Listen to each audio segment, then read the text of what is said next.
magsasawa ang mga pangako. Alam nyo, siguro yung tapang ng mga tao, dala ng number one, marami kami. Pag marami ang Pilipino, matapang. Pangalawa, ito'y bunga na ng mahigit na 2 taong pagmamarcha. Sa pagtitiwala ay pumapatay. Nakakapagod din ang umasa, lalo't ang bituka ay walang laman. Napakailap sa mahirap ang hustisya, lalo't bansa'y hawak lang ng ilan. Nag-people power one, nag-people power two, ang buhay natin di pa rin nagbabago. Nag-people power one, nag-people power two, ngunit hindi pa rin tayo. Kami, magbuhat ng pinatay si Ninoy, natutong magprotesta sa kalye, magmarcha. Nung una nga, kasama namin, puro mga pulang bandera. Hindi man namin naintindihan kung ano ibig sabihin ng pulang bandera. Yung pala, medyo kaliwa pala yun. Tsaka lang kami natuto. Pinag-aralan namin kung paano silang nagtatawag ng tao. Ganun pala. Nung nagkaroon ng snap election, naniniwala kami na si Cory Aquino ang nanalo, pero ang pinroklama ng batasan naman ay si Pangulong Ferdinand Marcos. Ang balita na maraming dayaan, may balitang magbo-boycott ng mga iba-ibang produkto, may mga planong magtuloy ng mga malawakan demonstration. Hanggang Sabado ng umaga yun, February 22, natatandaan ko, humiwalay si Minister Enrile at si General Ramos kay Pangulong Marcos. Nag-people power one, nag-people power. Nadinig lang namin yung replay ng press conference nito. Mga alas 8 ng gabi, kami nasa isang birthday dinner. Sabi ko, itigil muna itong ating birthday party at makinig tayo sa radyo dahil mukhang seryoso ang nangyayari. Kung sila ay hihiwalay kay Marcos, dapat silang suportahan. Kasi yung kalaban ng ating kalaban ay pwede nating maging kakampi. At sabi ko, suportahan natin. Sabi nila, paano natin susuportahan yan? Aba, magdala tayo ng tao at protektahan yan. Balita natin, nandun sila sa Camp Aguinaldo o Camp Crame. Pwede natin dalhan ng pagkain o gamot o kung ano man ang kailangan. At yun ang ginawa namin. Nagtuloy na kagad ako sa Camp Aguinaldo at nakita ko si Minister Enrile. Sabi ko, anong kailangan nyo, Minister? Sabi niya, lahat ng tulong na pwede mong ibigay, kailangan namin. Sabi ko, wala kaming armas, tao lang ang kaya naming dalhin. Tama-tama, nakita ko yung si reporter ng Veritas, yung radyo ng simbahan, mukhang sila na lang ang pinapakinggan nung kapanahon yon. Nakita ko yung reporter na nakatutok sa telepono. Sabi ko, nakatutok ka ba sa stasyon? Sabi ko, mananawagan ako yung gabing yon. So mga ano yun, siguro mga alas 10 lang yon. Kaya nagtawag ako sa radyo, sabi ko, lahat ng mga kasama ko sa ATOM, sa Social Democratic Movement, sa halo-halo ng mga samahan, magkita-kita tayo sa Cubao at pupunta tayo sa Campo Aguinaldo at Campo Crame. Nung gabi, umabot kami doon mga alas 11 ng gabi, wala pang tao. Siguro mga 6 lang at saka nagtinginan pa kami, hindi magkakakilala. Tapos mga 15 minutos lang, nagdatingan, dose-dosena. Pagkatapos ng mga 15 minutos, daan-daan na nagdadatingan. Bago maghating gabi, libo-libo na ang taong nandun. At kinausap namin si General Ramos. Sabi ni General Ramos, lagyan nyo ng tao bawat pinto ng Crame para hindi kami lulusubin dito. At yun ang ginawa namin hanggang umaga. 10 o'clock in the morning.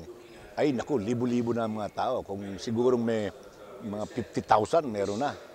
Kaya nung dumating si General Lim, yung naging mayor ng Maynila, at utos daw sa kanya, i-disperse kami, sabi ko, General, ang sinusunod namin si General Ramos. Kung ang orders mo galing kay General Ber, pasensyahan na lang tayo dahil hindi namin susundan yan. Pero kung si Ramos ang magsasabing i-disperse kami, mag-disperse kami, susunod kami. So nag-usap sila ni General Ramos sa telepono. Hindi ko naman nadinig kung ano sinabi, basta yung mga pa-yeser-yeser lang yung nadinig ko. Tapos ang utos daw ni Ramos, huwag daw kaming i-disperse. Kaya kami nanatili doon. Lumawak ng lumawak ang mga kakampi ni Ramos at saka ni Enrile. Kaya yun ang doon pinanganak ang people power. Sa tingin ko, kami naman ay nakatsamba lang. Hindi kami pinagbabarel, kaya natuloy at lumaki ng lumaki. Siguro kung binaril kami yung mga nung unang gabi, wala na, hindi na natuloy. Alam mo, yung mga natutunan lang namin sa aming mga kasamang nagmamarcha, sila malalim ang kanilang ideolohiya. Pero ang common denominator sa amin, mga bagito sa marcha-marcha, gusto lang namin tanggalin ang diktador. Kaya siguro nung natanggal ang diktador, nawala na yung apoy ng pagbabago. Hindi namin naintindihan masyado ang politika noon. Maski naman ako, kahit na kapatid ko si Ninoy, iba yung buhay ko, hindi kapareho ng buhay niya. Hindi ko rin naintindihan na dugtong-dugtong pala ang mga problema ng Pilipinas. Akala ko pag nawala na yung diktador, pagbalik ng kalayaan, marami ng kasamang kabutihan. Ekonomiya, siguro foreign policy, maraming magkakaroon ng trabaho. Hindi pala ganun. Sa tingin ko, medyo nabitin yung aming revolusyon. Kung revolusyon ngayon, bitin. Hindi namin pinag-aralan kung anong mangyayari pagkatapos ng revolusyon. Hindi ganon. Kailangan sinusubaybayan. Yun ang kulang sa amin, yung pagsubaybay o yung lalim ng aming siguro commitment o kaya yung lalim ng aming mga vision. Nakikita ko lang, mas mahalaga magkaroon tayong economic freedom siguro. O kaya, kasi yung political and social freedom came after martial law was lifted. But economically, we're still in bonds. Walang masyadong kalayaan kung walang economic freedom. People power one, nag-people power two. Yung sa EDSA 2, hindi ako sumali doon. Pero nung nalaman ko na ang pulis at saka ang militar ay parang withhold o hindi na sinuportahan si Presidente Estrada, sabi ko, talagang babagsak na si Estrada. Dahil karamihan sa mga tao naman, wala namang armas iilan lang yung may armas, ano? At saka kung meron man, small arms lang. Ang militar at saka ang pulis pa rin ang puwersang pwedeng mamuno. Kaya kung meron man uprising sa Pilipinas, kailangan kombinasyon ng civilian at saka militar. Kung walang suporta ng civilian, hindi rin uubrang militar. Hindi susuportahan, hindi sasamahan. Kung puro civilian naman at walang militar, sa tingin ko itong nangyari. Yung tinatawag na EDSA 3, civilian component lang yun, walang militar. Kaya hindi umubra. Sabi nga nila, dalawang klaseng militar. Yung militar na merong messianic complex na naniniwala sila na nasa kamay nila ang kinabukasan ng isang bansa. Meron namang constitutional na sumusunod sa saligang batas. Ang kanais-nais ay yung constitutional military. Dahil pag iniisip na nasa kanilang solusyon, baka dumami pa yung nagtatangka. Sa ngayon, mukhang medyo na dahan-dahan nababalik na ang military sa barracks. Ano?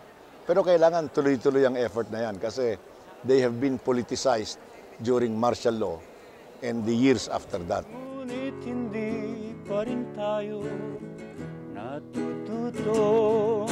Sa tingin ko yung ideyang EDSA people power ay masyadong naabuso, kaya hindi na effective.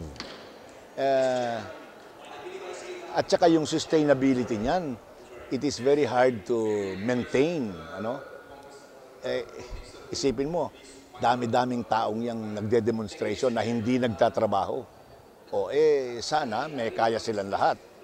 Kaya nga sabi ko, if there are 50,000 students that are in Menjola Bridge threatening Malacanang, that is not as effective as, let us say, 50 well-dressed lawyers or businessmen who are trying to make a statement to Malacanang. That is more effective sapagkat yung 500 papakinggan yun eh. Lalo na if they're leaders of the community. Pero yung 50,000 students, siguro papakinggan din. Pero padadala lang yung pulis doon para to quiet them down. So, right now you must have quality leadership. And people are beginning to demand quality leaders. Ayaw na nila ng mga bolerong politiko. Ang hindi dapat nawawala sa atin ay yung idealism.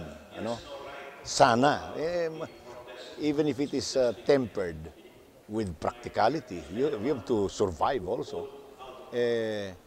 Hindi dapat nawawala yung direksyon. Sana yung direksyon sa paghahanap ng isang magandang Pilipinas ay hindi nawawala sa mga leader.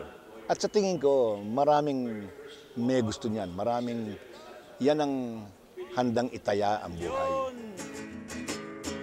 Habang nag-aabang ang mga buitre, bantay sa lakay ng mga lider ng nasyon.